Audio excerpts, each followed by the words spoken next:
복된 수요일 아침입니다. 찬송가 370장 찬양하겠습니다. 주 안에 있는 나에게 딴 근심이 있으랴. 십자가 밑에 나가 내 짐을 풀었네. 주님을 찬송하면서 할렐루야 할렐루야.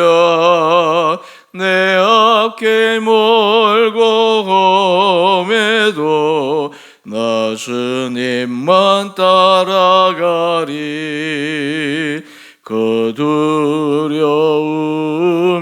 변하여 내 기도 되었고 전날의 한숨 변하여 내 노래 되었네. 주님을 찬송하면서 할렐루야 할렐루야. 내 앞길 멀고 험해도 나 주님만 따라가리. 내 주는 자비하셔서 늘 함께 계시고 내 궁핍 밤을 아시고 늘 채워주시네. 주님을 찬송하면서 할렐루야 할렐루야. 내 앞길 멀고 험해도 나 주님만 따라가리. 내 주와 맺은 언약은 영불변하시니 깨날아가기까지는 늘 보호하시네. 주님을 찬송하면서 할렐루야 할렐루야. 내 앞길 멀고 험해도 나 주님만 따라가리.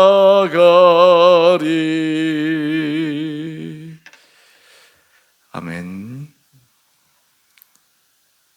오늘 말씀은 열왕기상 17장 1절에서 16절까지입니다. 길라 세우고 하는 자 중에 디셉 사람 엘리야가 아합에게 말하되 내가 섬기는 이스라엘의 하나님 여호와께서 살아계심을 두고 맹세하노니 내 말이 없으면 수년 동안 비도 이슬도 있지 아니하리라 하니라.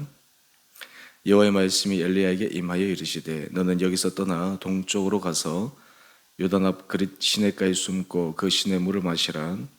내가 까마귀들에게 명령하여 거기서 너를 먹이게 하리라. 내가 여호와의 말씀과 같이 하여 그가 여호와의 말씀과 같이 하여 곧 가서 요단 앞 그릿 시내가에 머물매 까마귀들이 아침에도 떡과 고기를 저녁에도 떡과 고기를 가져왔고 그가 시내 물을 마셨으나 땅에 비가 내리지 아니하므로 얼마 후에 그 시내가 마르니라. 여호와의 말씀이 엘리야에게 임하여 이르시되 너는 일어나 시돈에 속한 사르밧으로 가서 거기 머물라. 내가 그곳 과부에게 명령하여 내게 음식을 주게 하였느니라. 그가 일어나 사르밧으로 가서 성문에 이를 때에 한 과부가 그곳에서 나뭇가지를 줍는지라. 이에 불러 이르되 청하건대 그릇에 물을 조금 가져다가 내가 마시게 하라. 그가 가지러 갈 때에 엘리야가 그를 불러 이르되 청하건대 내 손에 떡 한 조각을 내게로 가져오라. 그가 이르되 당신의 하나님 여호와께서 살아계심을 두고 맹세하노니 나는 떡이 없고 다만 통에 가루 한 움큼과 병에 기름 조금뿐이라. 내가 나뭇가지 둘을 주워다가 나와 내 아들을 위하여 음식을 만들어 먹고 그 후에는 죽으리라. 엘리야가 그에게 이르되 두려워하지 말고 가서 내 말대로 하리니와 먼저 그것으로 나를 위하여 작은 떡 한 개를 만들어 내게로 가져오고 그 후에 너와 내 아들을 위하여 만들라. 이스라엘의 하나님 여호와의 말씀이 나 여호와가 비를 지면에 내리는 날까지 그 통에 가루가 떨어지지 아니하고 그 병의 기름이 없어지지 아니하리라 하셨느니라. 그가 가서 엘리야의 말대로 하였더니 그와 엘리야와 그의 식구가 여러 날 먹었으나 여호와께서 엘리야를 통하여 하신 말씀같이 통에 가루가 떨어지지 아니하고 병의 기름이 없어지지 아니하니라. 아멘. 좋은 수요일 아침입니다. 또 오늘 공휴일이어서 또 여러분의 일상의 삶에 쉼의 시간 또 충전의 시간 될 수 있는 복된 하루 되시기를 원합니다. 어제 우리는 이스라엘의 왕들 가운데 가장 악한 왕의 대표적으로 아합 왕의 모습을 묵상했습니다. 그의 아내 이세벨의 바알과 아세라를 섬기는 일에 앞장섰던 그 이세벨의 하나님 앞에서의 타락과 범죄함에 대해서 살펴보았습니다. 이와 대조적으로 하나님께서 그 시대 그 땅에 하나님의 사람을 세우셔서 하나님께서 온 땅의 주관자이심을 알려주기를 원하십니다. 오늘 그 말씀을 본문 말씀을 통해 함께 묵상하기를 원합니다. 1절 말씀을 보면 길르앗에 우거하는 사람 디셉 사람 엘리야에게 하나님께서 말씀이 임합니다. 아합에게 가서 하나님의 신탁의 메시지를 전하라 하셨는데 그 말씀은 수년 동안 비도 이슬도 땅에 내리지 아니하는 정말 심한 가뭄이 지속될 것이다 라는 하나님의 신탁의 말씀이었습니다. 물론 엘리야가 내 말이 없으면 이라는 전제를 달지만 이것은 엘리야 자신의 말이 아닙니다. 하나님께서 그에게 아합에게 가서 그 말을 전하라고 시켰기에 엘리야는 하나님의 말씀에 순종한 것뿐이었습니다. 엘리야가 무슨 대단한 능력이 있어서 자연 현상을 무려 몇 년 동안 비도 오지 않도록 만들겠습니까? 하나님께서 엘리야를 통해서 하나님의 하실 그 일을 아합에게 경고의 말씀으로 알려준 것입니다. 2절 말씀을 보면 하나님께서 이러한 엘리야에게 또 하나의 하나님을 얼마나 신뢰하는지 순종 테스트를 하십니다. 여러분, 우리가 삶의 자리에 하나님이 우리의 믿음을 테스트하실 때가 종종 있는데 그 가운데 특별히 순종의 테스트를 하실 때가 있습니다. 그 테스트를 잘 넘어가면 우리의 신앙도 자라고 하나님께서 우리에게 예비하신 놀라운 은혜 축복을 누리기도 하고 우리의 믿음이 성숙해지기도 합니다. 오늘 그 말씀을 한번 살펴볼까요? 2절 이하의 말씀인데 하나님께서 엘리야에게 말씀하시기를 동쪽으로 가서 요단 앞 그릿 시냇가에 숨어 있으라 말씀합니다. 이 그릿 시냇가에는 먹을 만한 그런 여러 가지 여건이나 사람도 없는 그러한 곳이었습니다. 그런데 하나님께서 이렇게 말씀하십니다. 4절 말씀인데요. 그 시냇물도 마시고 내가 까마귀들에게 명령하여 거기서 너를 먹이게 하리라. 여러분, 이 말씀이 얼마나 황당무계하게 들릴 수 있겠습니까? 만약 하나님께서 그곳에 가면 내가 너를 공개할 한 부유한 사람, 모든 것을 갖춘 사람을 예비해 놓았으니 그 집에 들어가서 좀 숨어 지내라. 그러면 좀 이성적으로 받아들일 수 있지 않겠습니까? 여러분, 우리가 하나님 앞에 순종의 테스트를 할 때 왜 그 순종의 테스트를 넘어가지 못하느냐? 그 이유는 하나님의 순종의 테스트가 우리의 이성에 부합하지 않는 것처럼 보이기 때문입니다. 어쩌면 정말 하나님이 이런 말씀을 하셨을까? 하나님이 어떻게 이렇게 하실 수 있을까? 인간의 머리로 생각으로는 도저히 답이 나오지 않는 그러한 순종의 테스트에 직면할 때 많은 사람들이 그 하나님의 말씀을 그냥 스쳐 지나가 버리고 맙니다. 엘리야는 어떻게 했을까요? 그리 시냇가에 가서 숨어 까마귀가 물어주는 음식을 먹고 지내게 하리라. 그것이 하루 이틀도 아니고 그 시냇물이 마를 때까지 하나님께서 주시는데 그 까마귀가 얼마나 훈련되었으면 먹이를 가져오며 하물며 까마귀가 가져오는 그 먹이를 먹고 살 수 있을 만큼의 풍족한 양식을 어떻게 공개받을 수 있다고 상상이나 했겠습니까? 그런데 엘리야는 역시 하나님의 사람이었습니다. 순종의 사람이었습니다. 여러분 참 재밌는 것은요. 순종의 테스트를 통해 하나님의 은혜를 맛본 사람은 더 순종의 길로 들어갑니다. 하나님의 작은 음성 앞에도 늘 민감하게 반응합니다. 순종의 훈련이 되어 있지 않고 순종의 테스트를 넘어서지 못한 사람은 매번 순종 테스트 앞에서 스스로의 믿음을 하나님 앞에 증명하지 못하는 경우가 많이 있습니다. 여러분은 지금까지 신앙생활을 해오시면서 하나님께서 여러분에게 이러한저러한 일들로 사건들로 하나님의 말씀 앞에 순종 테스트에 직면하게 하셨는데 그 테스트를 잘 넘어가셨는지요? 또한 그것을 통해 하나님의 숨겨진 신비한 은혜를 경험하셨는지요? 엘리야는 어떻게 했는지 살펴보십시다. 5절 말씀인데요. 그가 여호와의 말씀과 같이 하여, 여러분 이것이 참 중요합니다. 내 방식대로 임의로 변경해서 한 것이 아닙니다. 여호와의 말씀과 같이 한 것입니다. 여러분 순종할 때 우리가 늘 항상 유념해야 될 것이 있습니다. 부분적 순종, 내가 할 수 있는 순종, 타협적 순종. 그것을 우리는 순종했다라고 스스로 착각하면 되지 않습니다. 만약 하나님의 말씀 앞에 내가 순종했습니다. 그런데 온전한 순종이 아니라 부분적 순종이라면 어떻게 그것이 진정한 순종이 될 수 있겠습니까? 오늘 엘리야는 어떠합니까? 그가 여호와의 말씀 같이 하여 그대로 하나님의 말씀대로 요단 앞 그리시네가에 머뭅니다. 그리고 그도 마음속에 생각했을 것입니다. 하나님이 말씀하셨을 때 그 말씀이 결코 허투루 하신 말씀은 아닐 텐데 과연 어떻게 되었을까?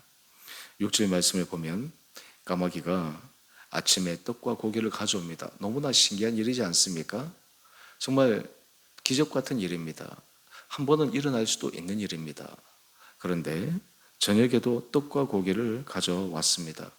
아침 저녁으로 가져온 것입니다. 여러분 이것이 기적의 연속이 되면 그 다음 그 기적에 대해서 우리는 하나님 앞에 더 마음을 열고 나가게 됩니다. 기적을 맛본 사람들은 기적이 아닙니다. 그것이 당연한 하나님의 은혜 아래에 있는 현상이 됩니다. 아침 저녁으로 까마귀가 떡과 고기를 가져왔습니다. 여러분 이 엘리야가 이것을 맛보았을 때 얼마나 희열을 느꼈겠습니까? 하나님께서 하실 그 일이 얼마나 신비하고 놀라운지 경험했겠습니까? 우리 신앙이 자라기 위해서는 이러한 하나님 앞에 순종의 테스트를 통해 각자가 하나님 앞에 받은 그 은혜의 희열을 느끼는 것이 필요합니다. 이제 문제는 7절 이하의 말씀인데요. 땅에 계속 비가 오지 않으니까 그 시내도 마르게 된 것입니다. 그때 하나님께서 이 엘리야에게 말씀하십니다. 우리 8절 이하의 말씀인데요.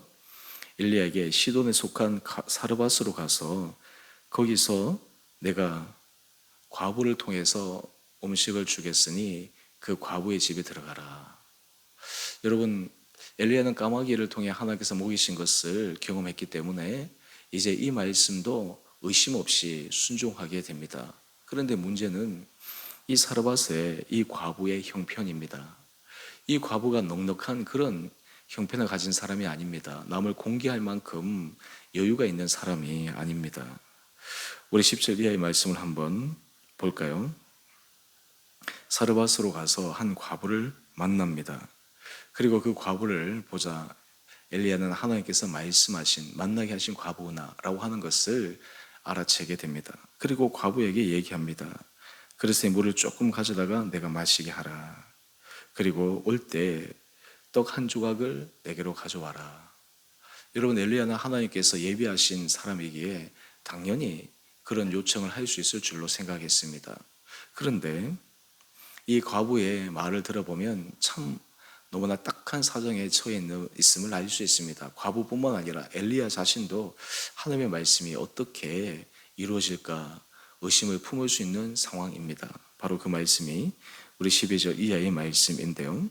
이렇게 엘리야에게 얘기합니다. 당신은 하나님 여호와께서 살아계심을 두고 맹세하노니 이것은 거짓이 없다는 것이죠. 있는 그대로 지금 형편을 정직하게 얘기한다라고 하는 것이죠. 나는 떡이 없고 다만 통에 가루 한 움큼과 병에 기름 조금뿐이라. 지금 떡도 없을 뿐만 아니라 가루 한 움큼과 병에 기름 조금뿐이라. 그리고 지금 나온 이유가 나뭇가지들을 주워다가 마지막으로 이것을 가지고 음식을 나와 아들과 함께 먹고 죽으리라. 마지막 남은 양식입니다. 참 하나님께서 순종의 테스트를 하실 때 우리가 이해할 수 있는, 정말 하나님 어떻게 이렇게 준비하셨습니까? 라고 마음에 벅차는 그러한 순종의 테스트를 하면 참 좋을 텐데, 어떻게 만나도 이런 과부를 통해 하나님께서 엘리야를 공개하겠다고 말씀하셨을까요? 그 과부의 이야기를 들은 엘리야의 마음이 어떠했겠습니까? 얼마나 마음이 딱했겠습니까? 대부분의 사람들은 이런 상황에 직면하게 되면 하나님, 이것은 도대체 뭡니까? 어떻게 이럴 수 있습니까? 라고 하나님 앞에 항의나 불평, 불만도 할 수 있을 것입니다. 순종의 테스트를 한번 넘어가도 그 이전의 순종의 테스트가 좋은 밑바탕이 되어서 다음 순종의 테스트를 넘어가면 좋은데, 또 다른 순종의 테스트를 직면하게 되면 이전에 넘어갔던 그 순종의 테스트를 잊어버리게 되는 경우도 종종 있습니다. 그런데 엘리야는 달랐습니다. 우리 13절 말씀인데요, 엘리야가 그 과부에게 이렇게 얘기합니다. 가서 내 말대로 하려니와. 지금 남아있는 가루 한 움큼과 기름 조금을 가지고 떡을 만드는데, 이렇게 그 과부에게 순종 테스트를 줍니다. 먼저 그것으로 나를 위하여 작은 떡 한 개를 만들어 내게로 가져오고 그 후에 너와 내 아들을 위하여 만들라. 지금 만들어서 먹을 수 있는 그 양은 엘리야를 주면 먹을 것이 없는데 그것을 먼저 나에게 달라라고 하는 것입니다. 여러분, 이 과부 입장에서는 이 말을 따라야 될까요? 따르지 말아야 될까요? 따르지 않는 것이 당연한 것이죠. 어떻게 그 엘리야에게 주면 눈에 보이는 그 작은 가루 그리고 조그마한 기름, 이제 마지막으로 아들과 함께 먹고 죽으리라고 그렇게 생각했던 그 여인이 어떻게 지금 이 말을 순종할 수 있겠습니까? 그런데 하나님 앞에 이 엘리야는 그 과부에게 믿음의 마음을 주게 됩니다. 바로 14절 말씀인데요, 이스라엘의 하나님 여호와의 말씀이 나 여호와가 비를 지면에 내리는 날까지 그 통에 가루가 떨어지지 아니하고 그 병의 기름이 없어지지 아니하리라. 지금 일어나지 않는 일입니다. 그런데 하나님께서 엘리야를 통해 그 여인에게 믿음의 테스트, 순종의 테스트를 하시는 것입니다. 이 여인이 어떻게 했을까요? 이 여인이 15절 말씀을 보면 그가 가서 엘리야의 말대로 하였더니, 여러분 이것이 중요한 것입니다. 우리의 삶의 자리에 이런 순종의 테스트를 넘어설 수 있는 믿음이 있을 때 하나님의 놀라운 기적의 역사를 맛볼 수 있습니다. 우리는 하나님의 기적을 경험하기를 원하지만 왜 그 기적을 경험하지 못할까요? 바로 하나님께서 우리에게 말씀하시는 순종의 테스트를 넘어가지 못하기 때문입니다. 우리의 생각과 우리의 이성과 우리의 경험에 사로잡혀 하나님이 하시는 그 일에 우리 마음이 열리지 않기 때문입니다. 결과는 어떻게 되었을까요? 엘리야의 말대로 하였더니 15절 이하의 말씀을 보면 그와 엘리야와 그의 식구가 여러 날 먹었으나 여호와께서 엘리야를 통하여 하신 말씀같이 통의 가루가 떨어지지 아니하고 병의 기름이 없어지지 아니하리라. 기적의 일이 일어난 것입니다. 오늘 큐티의 제목은 순종의 사람에게 주시는 은혜의 기적입니다. 하나님께서 이 엘리야와 사르밧 과부가 맛본 순종의 기적이 오늘 우리의 삶의 자리에도 경험되기를 주님께서 원하십니다. 오늘 여러분의 삶의 자리에 하나님께서 어떤 것을 가지고 순종의 테스트로 여러분을 부르고 계십니까? 또한 그 순종의 테스트를 우리는 어떻게 감당하고 그 말씀 앞에 우리 자신이 우리의 생각과 때로는 우리의 감정과 우리의 모든 경험을 내려놓고 순수한 믿음으로 그 하나님 앞에 순종하며 나가고 있습니까? 오늘 엘리야가 경험한 그 순종의 기적, 사르밧 과부가 경험한 순종의 기적, 이 기적의 주인공이 오늘 우리 온 사랑하는 성도들 한 분 한 분들의 기적의 산 증언들 되시기를 주님 이름으로 축원드립니다. 오늘 여러분의 삶의 자리에 우리 공동체에 하나님께서 정말 순종하는 자에게 주시는 놀라운 축복, 우리의 생각을 뛰어넘은 하나님의 말씀 앞에 겸허히 따르는 자에게 주시는 기적의 역사, 이것이 우리 공동체에 차고 넘쳐 여러분의 삶의 자리에 하나님의 말씀대로 살았더니, 하나님의 말씀에 순종했더니, 내가 순종할 수 없는 그 상황과 형편에서도 하나님의 말씀에 순종하였더니 하나님께서 이런 놀라운 기적을 행하셨습니다 라고 하는 놀라운 기적의 주인공으로서 간증하는 귀한 삶 살아가시게 되기를 주님의 이름으로 축원드립니다. 함께 기도하겠습니다. 사랑의 주님, 참으로 감사합니다. 오늘 이 아침 엘리야와 사르밧 과부의 순종을 통해 하나님께서 베푸신 놀라운 기적을 묵상했습니다. 우리에게도 순종의 테스트를 하실 때 그 테스트를 잘 넘어가고 하나님께서 우리에게 계자실 만한 믿음을 주셔서 하나님 앞에 믿음으로 순종의 테스트를 통과하여 엘리야가 경험했던 것처럼, 사르밧 과부가 경험했던 것처럼 하나님의 주시는 기적의 놀라운 역사가 우리 삶의 자리에도 경험되게 하여 주옵소서. 오늘 하늘 하루 삶 우리 온 성도들을 주님 은혜 가운데 붙들어 주시고, 하나님 몸이 연약한 자들, 또 회복 중에 있는 분들 한 분 한 분들을 기억하여 주셔서 주님의 놀라운 치유와 회복과 강건케 하시며 은혜가 역사가 있게 하여 주시고, 우리의 삶의 문제가 하나님의 놀라운 기적의 통로임을 기억하여 더욱더 순종의 믿음으로 나가는 온 성도들 되게 하여 주옵소서. 오늘 저녁에 드리는 수요 예배와 또 그 이후에 모든 모임 가운데도 주 성령께서 친히 함께하여 주시기를 우리의 사랑하신 예수님 이름으로 감사 기도 드리옵나이다. 아멘. 하늘에 계신 우리 아버지, 아버지의 이름을 거룩하게 하시며 아버지 나라가 오게 하시며 아버지의 뜻이 하늘에서와 같이 땅에서도 이루어지게 하소서. 오늘 우리에게 일용할 양식을 주시고 우리가 우리에게 잘못한 사람을 용서하여 준 것 같이 우리 죄를 용서하여 주시고 우리를 시험에 빠지지 않게 하시고 악에서 구하소서. 나라와 권능과 영광이 영원히 아버지의 것입니다. 아멘. 오늘도 믿음으로 승리하시는 복된 하루 되시기를 바랍니다.